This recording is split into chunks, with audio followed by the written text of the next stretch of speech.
I hope you all had a good lunch. I hope you had lunch at least. It's a great pleasure and honor to introduce our next speaker. It's his first time here with us at the Expo, and he has been working on wildlife conservation for a long time. He's originally from Rwanda.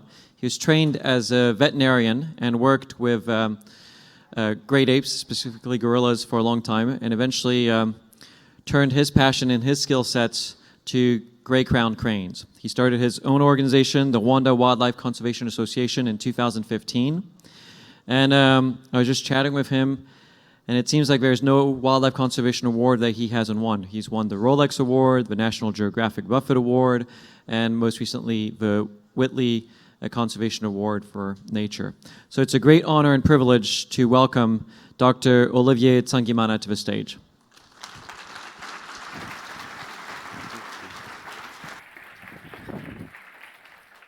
Wow, it's good to be here. I'm so happy.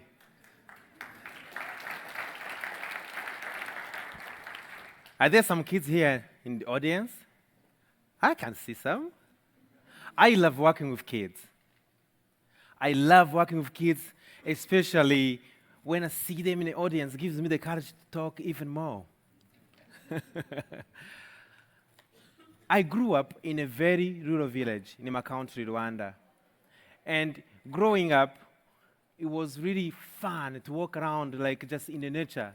And something I've soon come to realize is that most of the kids, they have superheroes. And I've seen like just, they have Captain America, Batman, Spider-Man, Wonder Woman. But personally, growing up as a young boy, I never knew about those superheroes. My family didn't have a television.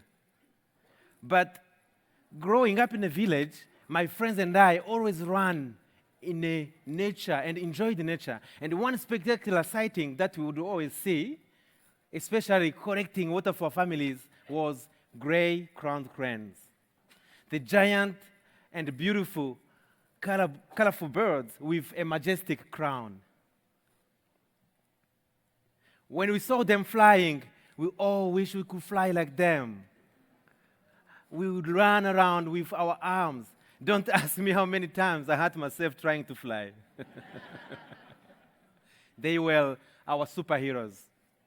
Pardon me. 25 years ago, my country, Rwanda, was suffering from the dark genocide. There was no hope of life for many people and for wildlife.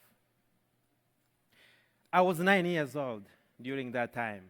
It was a bad experience. Growing up post-genocide, I really wanted to contribute to rebuild my country, and conservation is how I chose to contribute. I went to vet school. As he said, I'm a doctor of veterinary medicine, and my very first job was to be a gorilla doctor. And one of the best jobs in conservation. And I said, wow, my dream is coming true. And guess what? I used to tell my friends, can you imagine you go out there, you work with those species that you love, and you get paid? So I was very happy. But as I was just getting deep into conservation, I realized many species were on the brink of extinction. And I started like looking back and thinking of my childhood superhero, the gray-crowned cranes. I was reading, and what I found was not really promising. We've lost about 80% of the whole population globally in the last 5 decades. In my country, Rwanda, the population was estimated in thousands in the 80s, but now we have less than 500. So this really like made me shake. I went back to my home village to see if those cranes I used to see as a young boy, they were still there. I couldn't find them. I asked people, where can I see cranes? This is what they told me to see. I really made me cry. Like, just this is someone's house. It has 6 cranes. They are not happy. So what's happening in my country, Rwanda? Local communities who live next to marshlands, they are preferred habitat of cranes. They are hunting these cranes and selling them to those people who want to have them as pets in their gardens. And most of the time, these people, they are the rich people who have hotels or big gardens. Most of the time, politicians, big people in the army, police, and this is hard. And the most discouraging thing is that most of the time you would think they would know how even to care for them. But when they get into captivity, sometimes they are given the wrong conditions. They are given the wrong food. They are kept in confined areas. They are stressed, and they can't even breed. They don't make proper pets. They really don't get habituated. All the time I've seen only one crane that was habituated. So people, to stop them from flying, they cut feathers so that they don't fly. So this is really causing a huge decline of cranes in my country.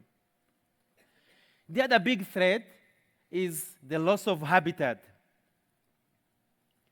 My country, Rwanda, is one of the highly populated countries in Africa.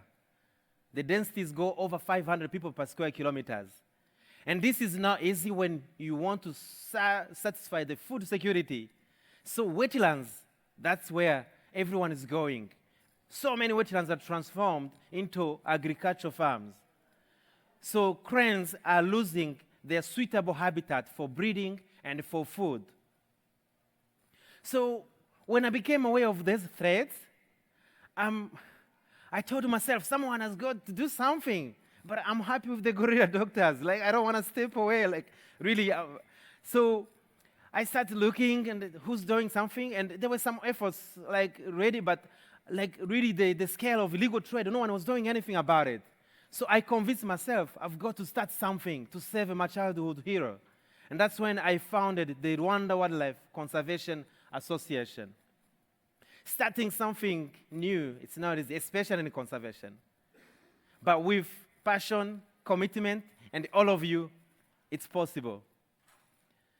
It took me some time to sit down and analyze all the threats that cranes were facing.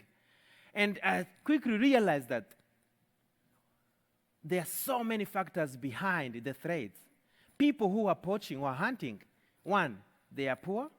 They want to provide for their kids. Sometimes they will do it to earn as little as $5 just to buy food for one night or school notebooks for their kids. Second, they are not aware of the threats it's causing to the cranes. They say, oh, it's just one crane.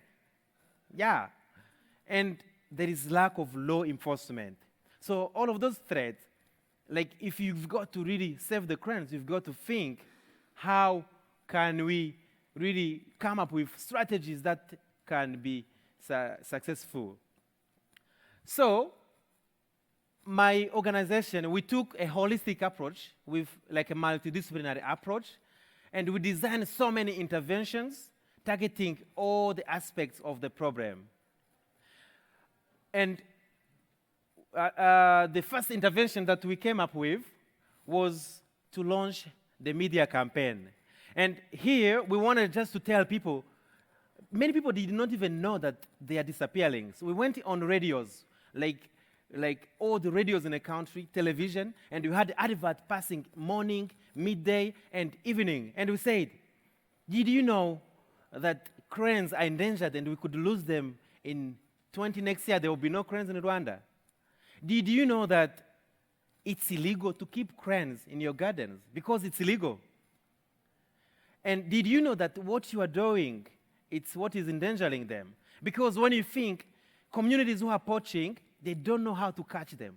They will use snares, sometimes that we catch them by the neck, fishing nets, and then the transport from the wetland to the town where they are selling, they bring them in sacks, and so many cranes die during the whole process. And with a few number remaining, if we continue that practice, all the cranes are going to disappear. So we even went on radios live. You can see my photo there. We would go, and people would call, ask questions, and say, oh, some people felt bad. They say, we didn't know that it's really bad. But we love them. We love to have them here. And we said, would you like your grandkids to see them? They said, yes. But unfortunately, like, they might not be able, because it will take only a couple of years just to finish all the cranes that are remaining in captivity in the wild. And people say, oh, really?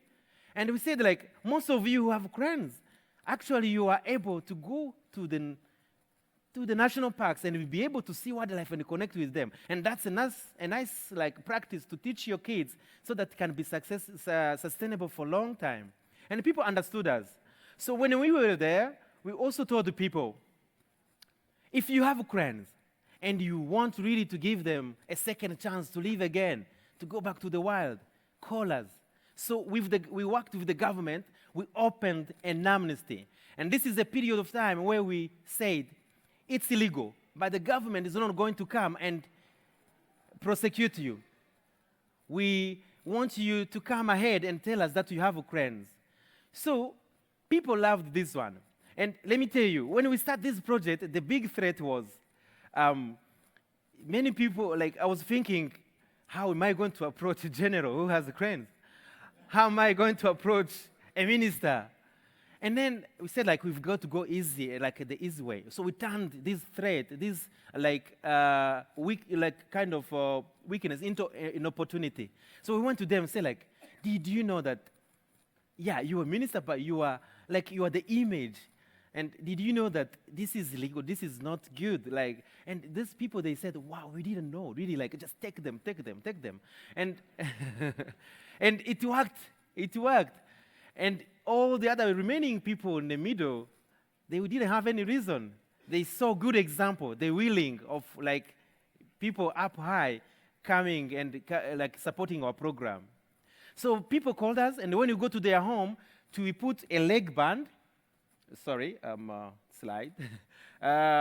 We put a leg band with unique number on every crane in captivity. So we're building the database for all cranes in captivity. And what we were doing, we're also trying to look at physically which cranes can be able to go back to the wild and which cranes will never be able to go back to the wild because they are cranes that are damaged. So we've been registering these cranes, and we have registered voluntarily 278 cranes in captivity. And the other thing, we're asking more information. How much did you buy them? Who supplied you? And how long did you have these cranes? So that we understand how long the trade has been going on and how much money is involved, who's supplying, where they're coming from, so that we can even design more strategies to go to those areas. So I will give you one example. We asked people, why do you even want to have cranes in your garden? And many people, they said, they are beautiful. They are beautiful, we want to have them. In my country, a crane is the symbol of wealth and longevity. But it's ironic, it's usually like wealthy ecosystem. Like when you see cranes like flying all around, that means our ecosystems are functioning because they are at the top of the ecosystem, like wetlands. If wetlands are all right, they are all right. So you will see it through cranes. So it's an indicator of a healthy ecosystem. But people want to show it in their house. So, and many other people, they said, this crane, it's a totem for some of the families.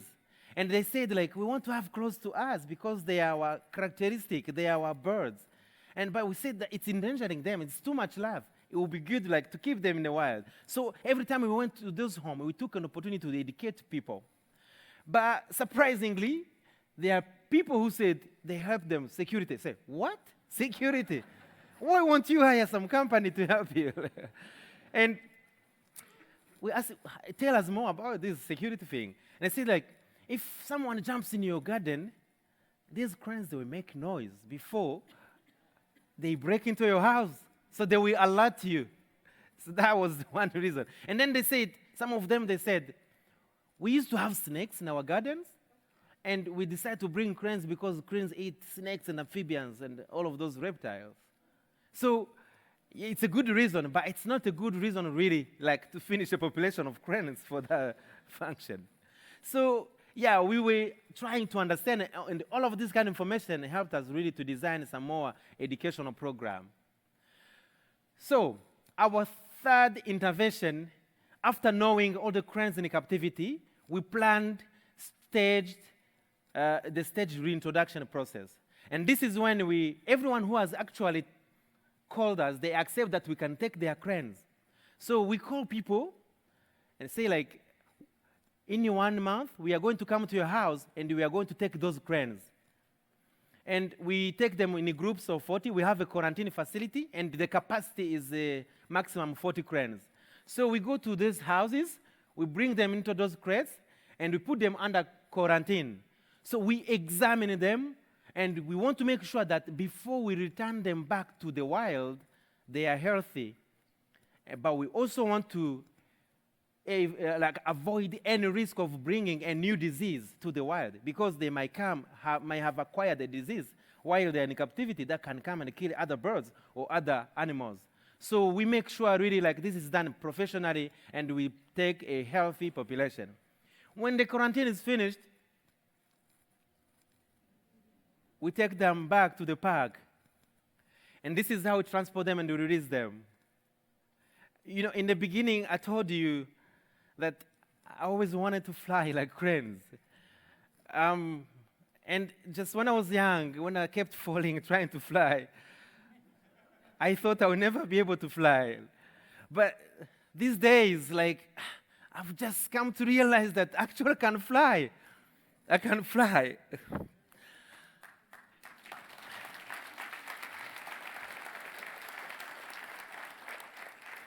Every time I release a crane out there, I close my eyes and I see them flying.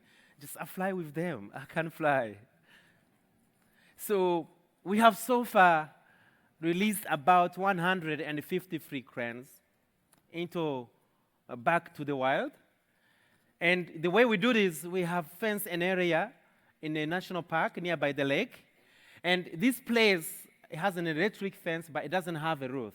So these cranes, they have feathers that are cut, and those feathers take time to grow. So we supplement them with food, and we care for them, and they relearn their behavior. They learn how to fly, and whenever they're ready, they fly out, and they release themselves. It's a soft release. And when they are gone, we follow up with post-release monitoring. We want to know the rate of survival.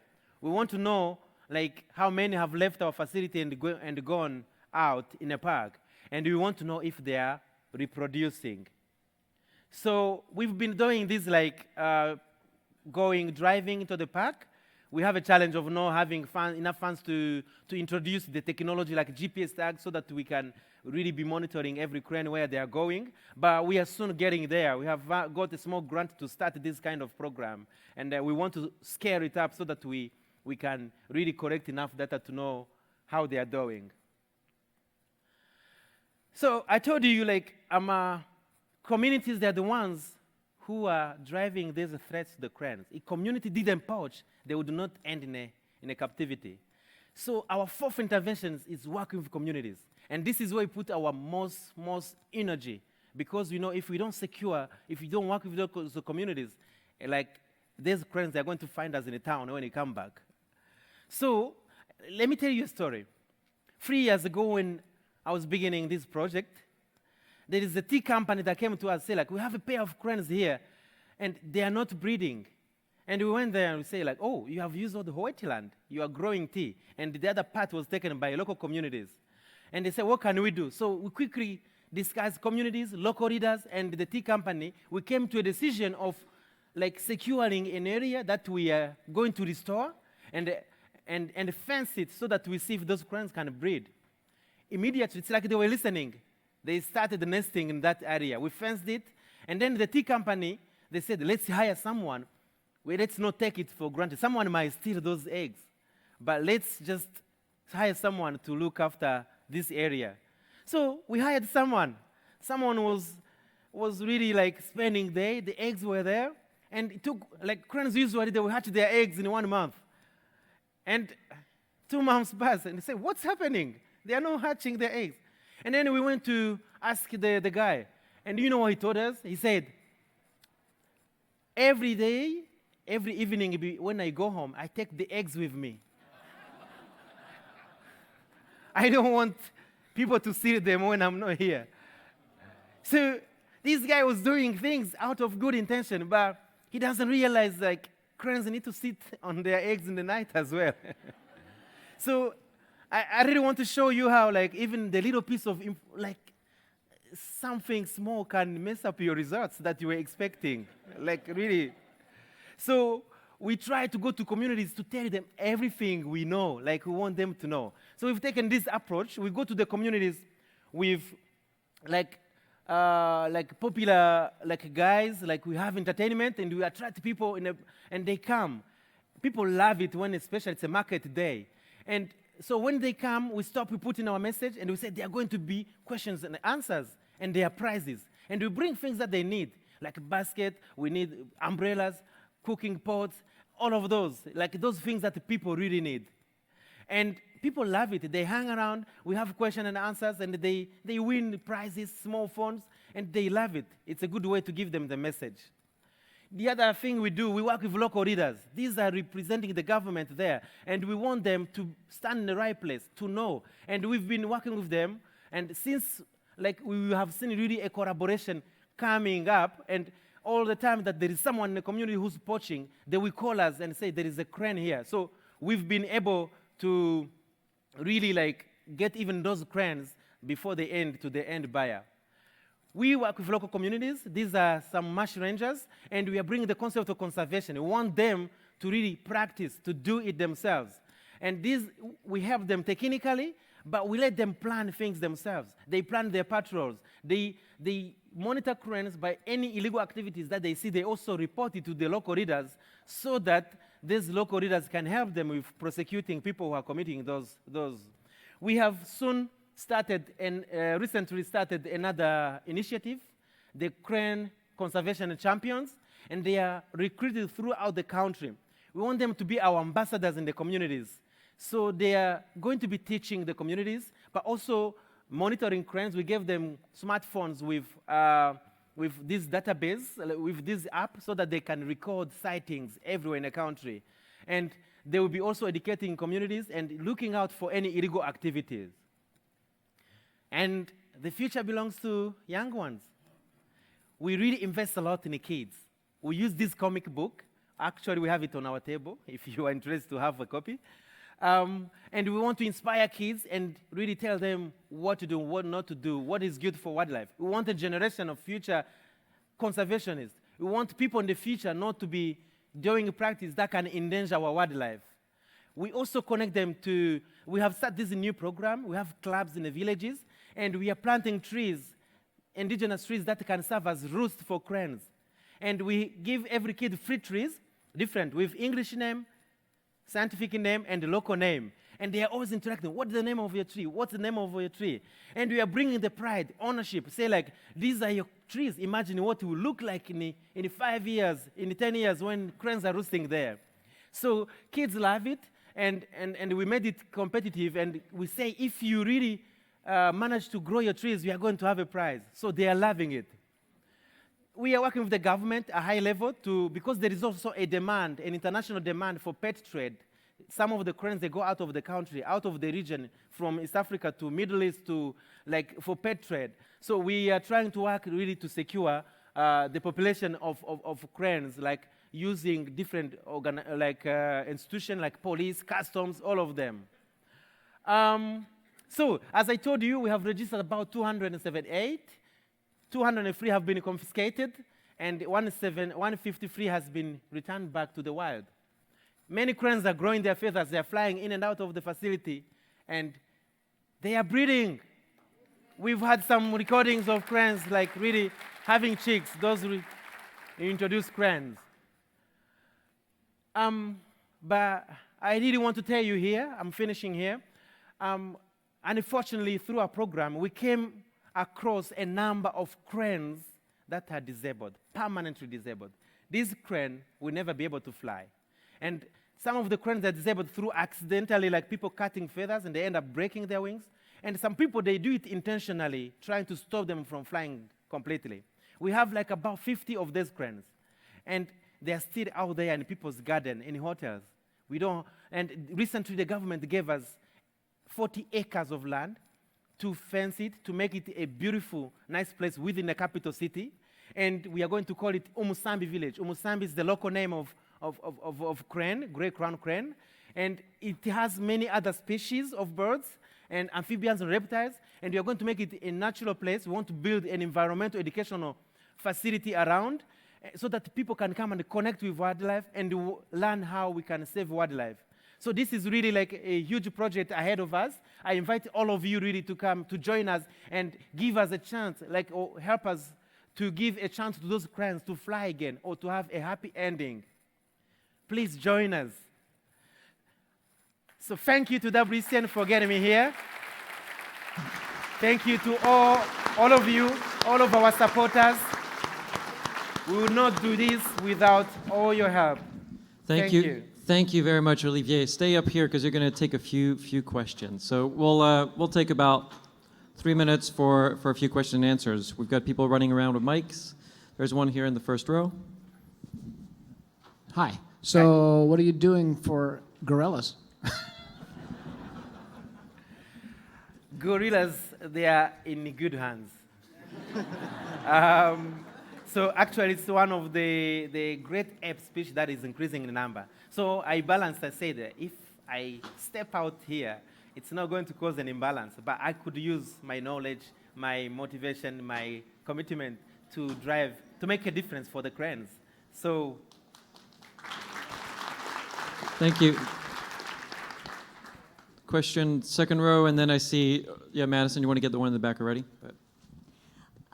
Would you say that the population of Rwanda, I've been there, that the people care about wildlife and nature? Is there any effort being made to make children care about it? Because it's a big tourist attraction. Yeah. Like our country, starting from the government, the politicians, they really care about wildlife and the conservation. And we have recently created a 4th national park in such small country. And the big challenge, we have a very tough history. We come from far, and we have so many priorities: education, like health, technology, all those things. And sometimes the government, like really, the budget is really, really tight, and we don't invest a lot in the conservation as we should, but really everyone cares. And it's the problem of lack of awareness that is around, but slowly we are getting people to know, and the people start to care. So I would say people really care. It's only like limited resources. Yeah. Hi. I was wondering if there were plans to use some of the captive birds that have been compromised that can't fly anymore. Is there any plan to use those birds for breeding stock? Thank you for the good question. This facility that I just showed you, it's 40 acres, and we are going to have like about 50 cranes there, and we really think it could be an opportunity. So as we move on slowly, we are wanting to let things happen first naturally, but if we see there is a need of really do the captive breeding, it's a great opportunity really to use those cranes to boost the population of cranes in my country. We're going to take 2 more questions. One here, and I see a hand from the furthest row out there. And don't forget that. And there's okay. We'll take the 3rd question. Yes. Yeah. So we'll take this one, then we'll go back and back. Yeah. Yeah. Hi. I just want to first say that I think what you're doing is amazing. And second of all, my question is, would you ever consider expanding this facility to other endangered species? It's a good question.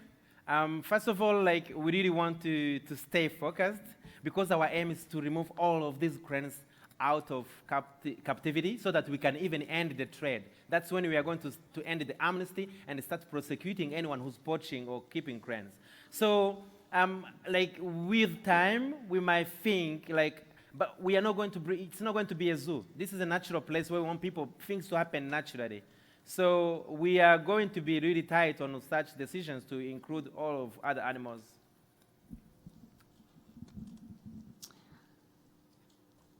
Wondering if there are these cranes in other countries in Africa? And Yes. if so, are you networking with those groups as well, and what is happening? Yes, we have the great crown cranes. They are all in East Africa and towards Southern Africa. And we work with International Crane Foundation Rich is here, the president of International Crane Foundation. So we work together. We are trying to even increase the collaboration between countries because these cranes, they are not migratory, but we've seen huge movement between borders because some of the wetlands, it's a continuation of wetlands, and we can't succeed. If we are doing some work here and it's not being done like there, we are not talking, things might go wrong. So we are trying to see how we can collaborate so that we can save the species in the whole region. Great. We'll give a last question to our aspiring Yay. conservationist and the voice of the future. Are there efforts to rebuild the crane's natural habitats? It's a good one. Yes. So we are protecting what we have remaining, but in some of the areas where there have been like huge transformation of wetlands, we are trying to work with local communities and the government to see which section we can restore so that we have like those refuge for cranes. Because some of the areas, some of the wetlands have been transformed for agriculture completely. It's a tough one when you have to compete with people's need and animals' need. So we are trying really, we are in the middle as an organization trying to bring like government and then communities to see like this is, like cranes are also important. They can play a role in ecotourism, and we show them the other role that they play. So it's going to take some time, but we are going to win. Thank